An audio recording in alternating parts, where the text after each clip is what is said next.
వృషభ రాశి వాళ్లకు ఈ వారం కొన్ని మిశ్రమ ఫలితాలు కనిపిస్తూ ఉన్నాయి. వృత్తి జీవనంలో ఒత్తిడి ఏర్పడకుండా తగినటువంటి జాగ్రత్తలు తప్పనిసరిగా తీసుకోవాలి. ఆర్థికంగా సాధారణంగా గడిచిపోతుంటుంది. కుటుంబపరమైనటువంటి అంశాల్లో ఎక్కువగా సమయాన్ని కేటాయించే ప్రయత్నం చేయండి. ఆరోగ్య విషయాల పట్ల జాగ్రత్తలు తీసుకోవటం ద్వారా ఎన్నో రకాల సమస్యలను మీరు అధిగమించగలుగుతారు. వృత్తిపరంగా ఎదురయ్యేటటువంటి సవాళ్లను జాగ్రత్తగా మీరు అధిగమిస్తూ ఉండాలి.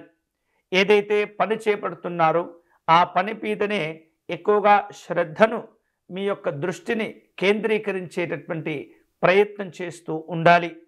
సహోద్యోగులతో అనవసరమైనటువంటి వాదనలకు దిగకూడదు. అనవసరమైనటువంటి ఘర్షణ వాతావరణాన్ని సృష్టించుకోకూడదు. సమస్యలు ఉత్పన్నమైనప్పుడు వాటిని సావధానంగా జాగ్రత్తగా పరిశీలన చేస్తూ పరిష్కరించుకునేటటువంటి ప్రయత్నం చేయాలి తప్పితే తీవ్రతను పెంచుకోకూడదు.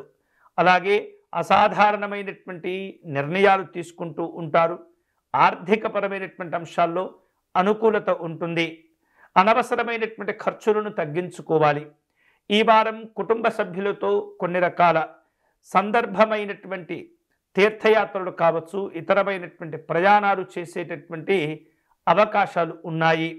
అనవసరమైనటువంటి ఖర్చులు తగ్గించుకోవాలి. వివిధ రూపాల్లో ప్రయాణాలు చేయవలసిన అవసరాలు ఏర్పడుతుంటాయి. అలాగే కుటుంబ సభ్యుల అవసరాలను గుర్తించుకొని వారికి తగినటువంటి సహకారాన్ని అందించేటటువంటి ప్రయత్నం కూడా చేస్తూ ఉండాలి. ఆరోగ్య విషయాల పట్ల జాగ్రత్తగా ఉండాలి. ఈ వారం శుభకరమైనటువంటి ఫలితాలు పొందే క్రమంలో దక్షిణామూర్తి స్వామి వారిని ఆరాధించే ప్రయత్నం చేయండి. గన్నేరు పుష్పాలను సేకరించి దక్షిణామూర్తి స్వామి వారికి అర్చన నిర్వహించటము, గోసేవ చేసుకోవటం, అలాగే దక్షిణామూర్తి స్వామి వారి యొక్క అష్టోత్తర శతనామ స్తోత్రమును పారాయణం చేసుకోవటం కూడా మీకు కలిసి వచ్చేటటువంటి అంశమే.